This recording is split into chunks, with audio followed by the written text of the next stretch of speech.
Et avant de lire les textes qui nous sont proposés ce matin à la méditation, je vous invite à la prière. Ô notre Dieu, source intarissable de tous les biens, nous te bénissons pour les dons de ton amour. Donne-nous d'écouter ta parole avec attention, avec respect, avec aussi un vrai désir de recevoir ce qu'elle promet et de pratiquer ce qu'elle ordonne. Grave-la non seulement dans notre esprit, mais encore dans notre cœur, et transforme-nous par ton esprit à l'image de ton Fils, en nous faisant contempler ta gloire dans le clair miroir de ton évangile. Amen.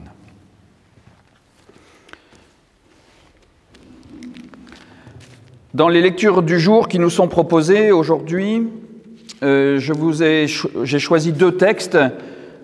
Le premier dans Ésaïe au chapitre 43, les versets 16 à 21. Ainsi parle le Seigneur qui trace une route dans la mer et un sentier dans les eaux puissantes, qui met en campagne des chars et des chevaux, une armée de vaillants guerriers tous ensemble.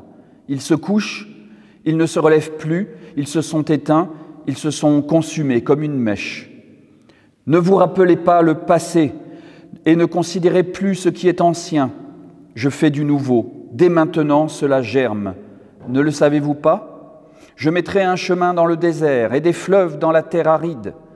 Les animaux sauvages me glorifieront, les chacals comme les autruches, car je mets de l'eau dans le désert, des fleuves dans la terre aride, pour faire boire mon peuple, celui que j'ai choisi. Le peuple que je me suis façonné dira ma louange. Et le deuxième texte du jour se trouve dans l'évangile de Jean, au chapitre 8, les versets 1 à 11, un texte qui va sûrement vous dire quelque chose. Jésus se rendit au mont des Oliviers, mais dès le matin, il retourna au temple et tout le peuple vint à lui. S'étant assis, il les instruisait. Alors les scribes et les pharisiens amènent une femme surprise en adultère, la placent au milieu et lui disent « Maître, cette femme a été surprise en flagrant délit d'adultère. Moïse, dans la loi, nous a ordonné de lapider de telles femmes. Toi donc, que dis-tu » Il disait cela pour le mettre à l'épreuve, afin de pouvoir l'accuser. Mais Jésus se baissa et se mit à écrire avec le doigt sur la terre. Comme il continuait à l'interroger, il se redressa et leur dit « Que celui de vous qui est sans péché lui jette le premier une pierre. » De nouveau, il se baissa et se mit à écrire sur la terre. Et quand ils entendirent cela, ils se retirèrent un à un, à commencer par les plus âgés. Et il resta seul avec la femme qui était là au milieu. Alors Jésus se redressa et lui dit « Eh bien, femme, où sont-ils passés? Personne ne t'a donc condamné ?» Elle répondit « Personne, Seigneur. » Jésus dit « Moi non plus, je ne te condamne pas, va, et désormais ne pêche plus. » Éternel, ta parole est une lampe à mes pieds, une lumière sur mon sentier. Amen. Alors, chers amis, chers frères et sœurs, j'étais bien ennuyé avec cette lecture du jour dans Jean 8, parce que j'ai déjà prêché sur ce texte il y a quelques semaines. Et de plus, nous avons eu des études bibliques ensemble. Alors je me suis demandé qu'est-ce que je pouvais dire de plus. Et puis j'ai quand même voulu jouer le jeu du texte du jour que nous sommes fixés pour cette période de carême. Et j'ai donc gardé ce texte pour notre partage biblique de vendredi et pour ce culte aujourd'hui. Alors évidemment, il y a plusieurs façons d'aborder les textes bibliques. Et c'est ce que les Juifs appellent les 4 niveaux de sens du texte biblique. Le fameux pardès, qui a donné paradis en français. L'accès au texte biblique passe par la compréhension des 4 niveaux de sens possibles du texte biblique. 4 étapes, pourrait-on dire, pour accéder au paradis. Le premier sens, c'est la lecture littérale du texte biblique, qui enseigne les faits et les gestes. Le second sens, c'est ce qu'on appelle l'allégorie, c'est-à-dire une figure de style qui permet de mieux comprendre un concept ou une idée et qui indique ce qu'il faut croire. Puis le troisième sens, c'est la lecture moraliste du texte qui indique ce que nous devons faire. Et enfin, la dernière lecture, c'est ce qu'on appelle l'anagogie, c'est-à-dire c'est une méthode de lecture qui permet de s'extraire du sens littéral pour accéder seulement au sens spirituel du texte, au sens mystique du texte, ce vers quoi nous devons tendre. C'est ce que l'on fait dans le cadre des lectures dites de Lectio Divina, qui ne consiste plus à comprendre le texte biblique, mais à se laisser porter par la parole de Dieu. Alors vouloir se limiter à un seul de ces quatre sens, de ces quatre types de lecture, reviendrait à une forme de fondamentalisme finalement, puisqu'on exclut toute possibilité de lecture. Cela consiste à dire « j'ai découvert le vrai sens du texte et le texte n'a rien d'autre à dire ».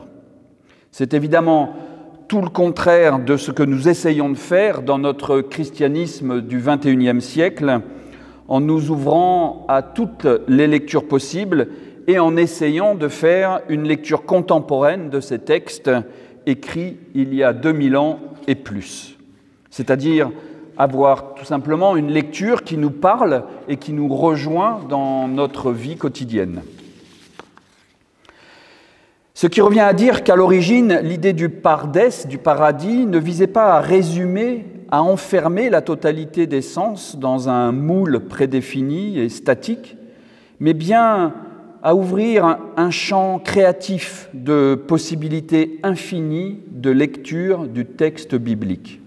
Explorer sans cesse les couches inexplorées du texte biblique permet d'accéder à ce paradis, dit-on, ce fameux jardin d'Éden dans la Genèse, le Pardès, qui recèle une source jaillissante et vivifiante. C'est ce fameux jardin secret, celui dont parle aussi le Cantique des Cantiques au chapitre 4, et qui évoque un jardin cloisonné qui recèle une source secrète, inaccessible, sauf aux privilégiés. Les quatre sens possibles de compréhension d'un texte biblique, c'est finalement une autre manière de dire qu'on n'a jamais fini de labourer ce texte biblique et de l'ensemencer, et qu'il faut donc se méfier de ceux qui prétendent avoir récolté les seuls véritables fruits. Alors, après ces généralités, revenons à notre texte de Jean 8 et regardons ces niveaux de lecture et ce que cela signifie pour chaque niveau. Puis nous verrons quelle est la place de Dieu dans ce texte et dans nos vies. Et cela nous amènera naturellement au salut par la grâce seule, une grâce inattendue, inconditionnelle et transcendante. Alors le premier niveau consiste à regarder ce texte sous son aspect historique. C'est ce que nous faisons en études bibliques. Pourquoi ce récit de la femme adultère n'existe pas dans certains manuscrits grecs? Pourquoi ce récit est-il placé ici, au milieu d'une longue controverse sur les origines de Jésus? C'est aussi se poser les questions sur les incohérences du récit. Pourquoi la femme est-elle seule? Pourquoi la loi n'est-elle pas tout simplement appliquée? Et la grande question, quelle est l'identité de cette femme? Etc. Et le deuxième niveau, la lecture allégorique du texte, consiste à se demander finalement ce qui est représenté derrière ce scénario. Pourquoi l'auteur a écrit ce petit récit? Qu'est-ce qu'il a voulu représenter à travers ce récit de la femme à l'adultère? Et si la femme, par exemple, était l'allégorie de notre foi?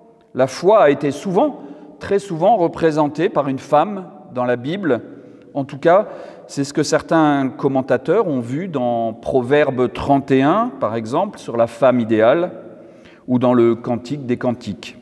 Une foi dont bien souvent nous nous détournons en nous écartant du chemin de Dieu, en nous accommodant de bien des petits écarts que nous nous accordons. Quand Jésus dit à la femme adultère « ne pêche plus », n'est-ce pas à nous qu'il parle, tout simplement, le péché étant justement tout ce qui nous éloigne de Dieu et qui endort notre foi.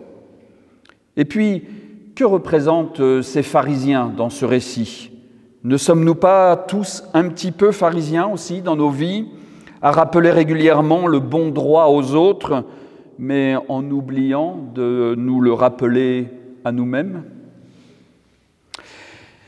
Le troisième niveau de lecture, la lecture moraliste de ce texte, est assez évidente et se rapproche finalement du précédent niveau en voulant rappeler ce qu'est la loi. La loi dit qu'une femme et un homme pris en flagrant délit d'adultère doivent être condamnés à mort selon la loi du Deutéronome et du Lévitique. La loi doit être appliquée. Se ranger derrière ces lectures moralistes des textes bibliques amène souvent à des interprétations, des réductions très fondamentalistes, très intégristes du texte biblique. Le texte dit que, combien de fois avons-nous envie de nous réfugier derrière cette formule pour ne pas avoir à explorer d'autres possibilités? Et enfin, le quatrième niveau de lecture m'intéresse particulièrement dans ce texte ce matin, parce qu'il fait intervenir une notion qui m'est chère et qui nous est chère à nous, protestants, c'est la grâce. Vous savez, cette grâce qui nous accueille dans nos cultes, nous demander quelle est la place de la grâce dans ce texte, c'est déjà se demander quelle est notre relation à Dieu dans nos vies, dans nos lieux de vie. Qu'attendons-nous de Dieu et des enseignements de Jésus reçus à travers les évangiles ? Certains répondront bien sûr que Dieu n'a pas sa place dans un procès, par exemple, puisque c'est l'exemple de notre texte. Les lois de la République doivent s'appliquer, un point c'est tout. Dieu a-t-il sa place dans les malheurs qui traversent nos vies ou celles des autres ? D'autres disent au contraire qu'il a pleinement sa place. Et je suis plutôt de cela, mais il me semble quand même nécessaire de préciser quelle place Dieu a ou quelle place nous laissons à Dieu. Dieu n'est pas là, je crois, pour décider à notre place d'un choix vital à faire. Dieu n'est pas là pour condamner un tel ou un tel parce que son comportement est immoral. Dieu est là pour nous accompagner dans tous les moments de nos vies. Les moments malheureux comme le deuil, ou heureux comme le baptême ou le mariage, par exemple. Dieu est là pour nous accompagner là où nous en sommes de notre cheminement de foi. Toi, jeune fougueux de la foi qui découvre avec passion ce que veut dire croire, ou toi, vieux routier de la foi qui a lu la Bible 50 fois et qui n'a pas raté un culte ni une étude biblique depuis 50 ans. Dieu est là pour nous accompagner dans nos errances de vie, comme pour cette femme adultère, justement, de notre texte, ou pour ce criminel qui est en prison pour ses actes commis, pour celui qui a fraudé le fisc, ou pour celui qui a renié la foi, sa foi. Dieu est là pour nous accompagner par sa grâce, remplir ces événements de nos vies par la présence de sa grâce. Alors comment, me direz-vous, comment Dieu nous accompagne par sa grâce? Comment Dieu nous sauve-t-il par sa grâce, par la grâce seule? Nos vies sont faites de surprises, d'inattendus.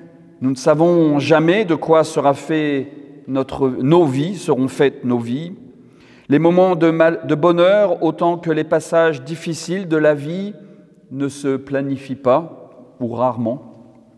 Eh bien justement, la grâce est une question d'inattendu. Vous tous, ici, vous savez faire naître la joie, la vie avec si peu de choses quand on ne l'attend plus. Cela peut être à l'occasion d'un repas familial ou de paroisse, d'une rencontre, d'une visite inattendue.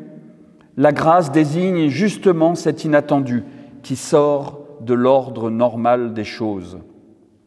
Chacun d'entre nous, d'entre vous, est au bénéfice de la grâce de quelqu'un d'autre parce qu'il y a toujours un moment où du nouveau vous surprendra grâce à un autre.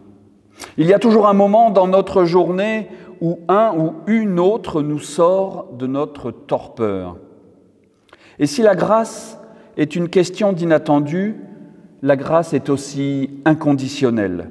La grâce est à notre disposition où que nous en soyons de notre parcours de vie. La grâce nous est donnée à toutes et à tous ici. Elle ne dépend pas de ce que vous avez fait depuis votre réveil ce matin. Elle ne dépend pas de ce que vous avez fait cette semaine ou au cours de votre vie. C'est pour cela que cette femme est sauvée dans le récit. Son salut est inattendu puisque la loi faisait penser à une issue fatale. Son salut est inconditionnel puisque cette femme reçoit la grâce indépendamment de ce qu'elle a fait. La grâce est transcendante, c'est-à-dire que la grâce dépasse tous nos espoirs et nos vœux et apporte un supplément de vie inattendu. La grâce ne se prépare pas. Il n'y a pas de recette de cuisine qui vous dit comment fabriquer la grâce parce qu'elle dépasse tous nos entendements et tous nos raisonnements. Dans notre récit, la grâce, si elle a touché la femme, elle a aussi fait changer les hommes qui voulaient la condamner. Le demi-tour des hommes qui repartent sans condamner la femme symbolise ce fameux changement qui opère dans le cœur de ces pharisiens et que nous pourrions appeler la conversion. Le demi-tour est le sens même de cette conversion. Des cœurs de pierre changés en cœurs de chair. La grâce donne du sens à ce qu'il y a là, au milieu de nous, et qui est devenu invisible à nos yeux, tellement cela fait partie des meubles. Jésus était cet homme qui savait transformer chaque moment de vie, donner du sens aux vies du lépreux, de l'aveugle, du paralysé ou du mourant. Il transformait leur vie ordinaire en vie extraordinaire, en une nouvelle vie. Jésus savait donner du sens à des vies qui n'en avaient plus. Jésus savait redonner vie à des hommes et des femmes qui étaient mis au banc de la société et qui ne vivaient plus. La grâce signifie que même dans les jours de tristesse ou de désespérance, la grâce nous permet de découvrir que la lumière peut jaillir des ténèbres. Mais cela indique aussi que le chemin de nos vies est toujours orienté vers plus de clarté. Cela indique que notre histoire n'est pas orientée vers l'obscurité, mais vers ce qui rend notre vie plus lumineuse. Et c'est ce que symbolise encore l'issue inattendue de la vie de cette femme. Et c'est là, je crois, que prend tout son sens aussi le passage d'Ésaïe 43 que je vous ai lu et que je vais vous relire. « Ne vous rappelez pas le passé et ne considérez plus ce qui est ancien. Je fais du nouveau. Dès maintenant, cela germe. Ne le savez-vous pas? Je mettrai un chemin dans le désert et des fleuves dans la terre aride. Les animaux sauvages me glorifieront, les chacals comme les autruches, car je mets de l'eau dans le désert, des fleuves dans la terre aride, pour faire boire mon peuple, celui que j'ai choisi. Le peuple que je me suis façonné dira ma louange. » Une vie nouvelle est à portée de main, une vie qui ne dépend pas ni de notre passé et ni de ce que nous avons fait. Oui, c'est une leçon de sagesse que les évangiles, avec ce texte de Jean et ce passage d'Ésaïe, nous offrent dans notre course frénétique du quotidien et notre souci permanent du lendemain, dans le temps des regrets du passé, de nos errances, des épreuves. Les évangiles nous invitent encore et toujours à accueillir cette grâce de Dieu et d'être tendus vers ce qui a un caractère nouveau, universel et sacré, la vie, et d'en prendre soin. Amen.